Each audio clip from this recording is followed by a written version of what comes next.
Average atomic मास आज का topic होगा। हम लोग को डिस्कस करना है किस टाइम एवरेज एटॉमिक मास का यूज़ हम लोग करेंगे और किस तरीके से एवरेज एटॉमिक मास का डिटर्मिनेशन होगा। आखिर ये एवरेज एटॉमिक मास टर्म हम लोग यूज़ करते क्यों हैं? इसके लिए सबसे पहला जो कॉन्सेप्ट है, हम लोग को आइसोटोप के बारे में समझना होगा। आइसोटोप क्या होता है कि एक ही एलिमेंट में डिफरेंट टाइप का एटम होता है। किस टर्म में? एटॉमिक मास के टर्म में। ऐसा इसलिए होता है क्योंकि वो डिफरेंट एटम्स के अंदर न्यूक्लियस जो होता है, उस न्यूक्लियस में नंबर ऑफ न्यूट्रॉन डिफरेंट होता है।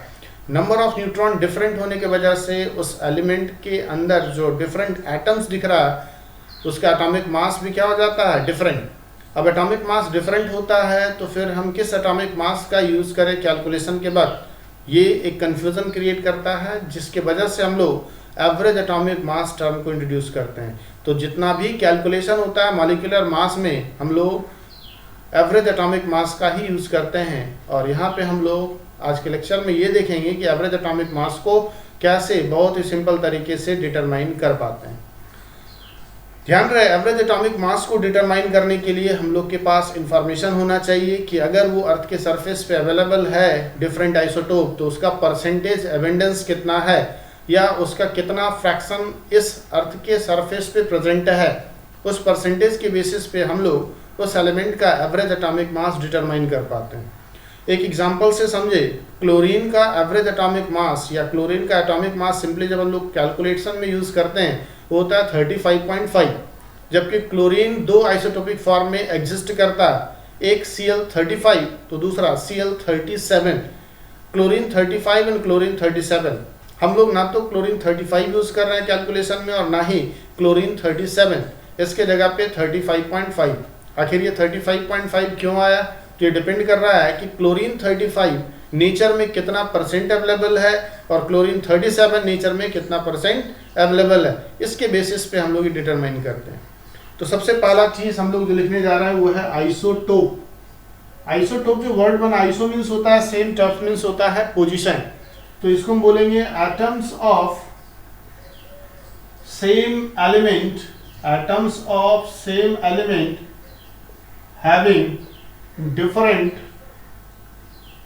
having different atomic masses, है ना। और ये क्यों होता है? तो due to different number of neutrons in nucleus of same element. एक ही एलिमेंट के न्यूक्लियस के अंदर नंबर ऑफ न्यूट्रॉन का नंबर डिफरेंट हो जाने की वजह से एटॉमिक वेट क्या होता है? डिफरेंट। इसके लिए हम लोग को क्या चाहिए? एबंडेंस चाहिए, परसेंटेज, तब जाके हम लोग डिटरमाइन कर पाएंगे।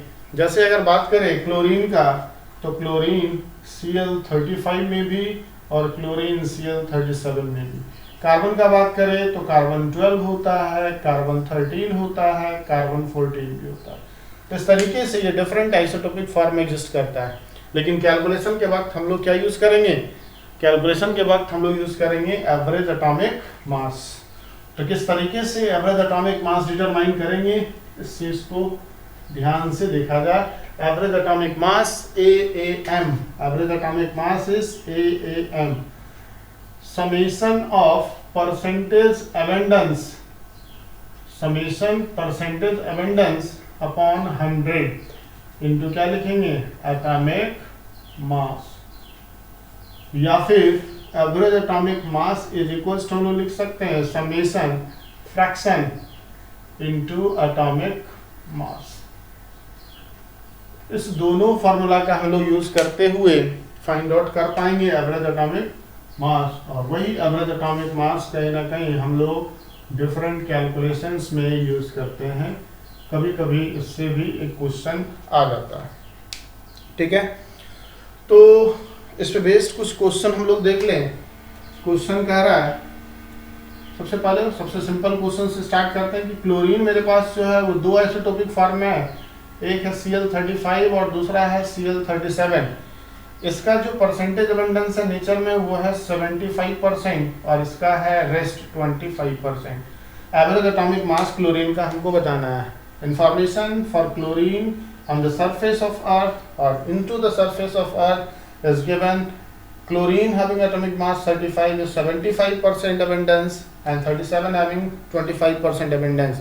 So what will be average atomic mass?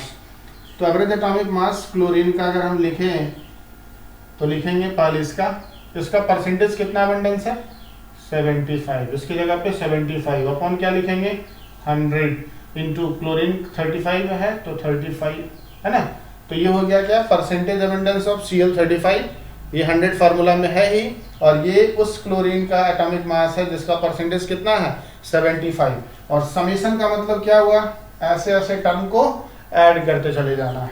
Plus कितना लिखेंगे 25 अपॉन कितना लिखेंगे 100 और इंटू कितना लिखेंगे 37, इक्वेट करेंगे ये आ जाएगा 35.5 AMU या 35.5 यूनिफाइड मास। ठीक है। इसी क्वेश्चन को अगर दूसरे तरीके से पूछा जाता तो इस तरीके से पूछा जाता, कहता क्लोरीन जो है दो आइसोटोपिक फॉर्म में यूज करता है Cl35 और Cl37, ये 3/4 है टोटल का, है ना, 3/4 एबंडेंस है इसका और इसका 1/4 एबंडेंस है, 1/4 एबंडेंस है।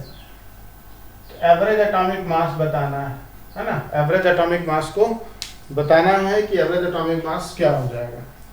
तो इसको भी सेकंड फार्मूला हम लोग यूज कर लेंगे, सेकंड फार्मूला से इसको बहुत ही आसानी से हम लोग सॉल्व कर पाएंगे। जैसे ये वाला formula average atomic mass of क्या क्लोरीन समेशन फ्रैक्शन किसका, तो क्लोरीन 35 कितना है 3/4, उसका एटॉमिक मास कितना है 35। समेशन का मतलब ऐसे ऐसे टर्म को ऐड करते जाना है। दूसरे का फ्रैक्शन कितना 1/4 इंटू कितना 37, ये भी कितना आ जाएगा 35.5। तो अगर अबंडेंस परसेंटेज में दिया कोई प्रॉब्लम नहीं, अबंडेंस अगर फ्रैक्शन में दिया कोई प्रॉब्लम नहीं, ऐसे फ्रैक्शन को परसेंटेज में बदल सकते हैं, परसेंटेज को फ्रैक्शन में बदल सकते हैं। इसका मतलब हुआ समेशन लगातार ऐड करते चले जाना। एक और क्वेश्चन इस पे अगर देखा जाए तो बोला गया कि एक एलिमेंट x है, एक एलिमेंट x है जो कि डिफरेंट आइसोटोपिक फॉर्म में एग्जिस्ट करता है। ठीक है।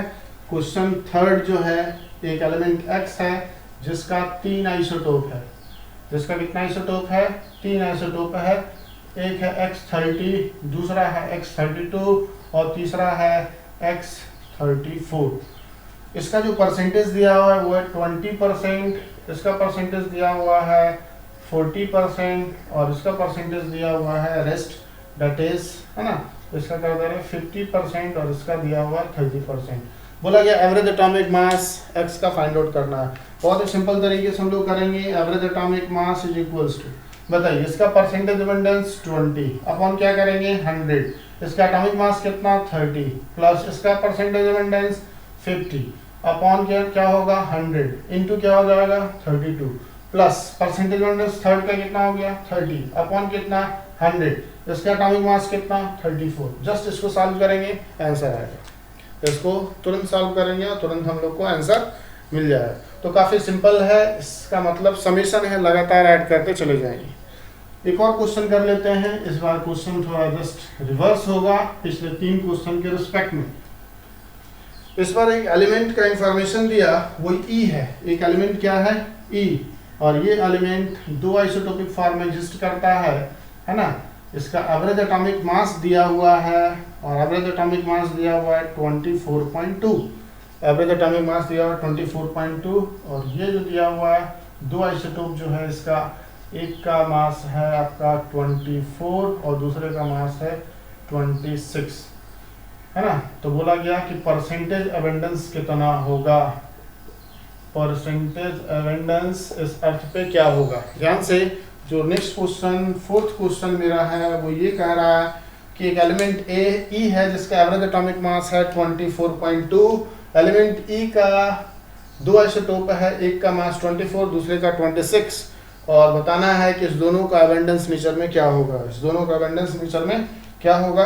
ऐसा करते हैं, इसके अबंडेंस को मान लेते हैं x%, तो इसका अबंडेंस कितना हो जाएगा 100 माइनस x%। क्यों 100 माइनस x, क्योंकि दोनों का सम कितना है 100, दोनों का सम कितना है 100। जस्ट पुट करने जा रहा है फार्मूला में 24.2 average atomic mass is equals to percentage abundance, जो पहले का कितना है x अपन क्या करेंगे 100, उसका एटॉमिक मास कितना है 24। चलिए दूसरे टर्म को ऐड करेंगे तो दूसरा टर्म में परसेंटेज कितना हो गया 100 माइनस x अपॉन कितना हो जाएगा 100, और दूसरे का एटॉमिक मास कितना है 26। यहाँ से x कैलकुलेट करेंगे, परसेंटेज अबेंडेंस हम लोग को फाइंड आउट हो जाएगा।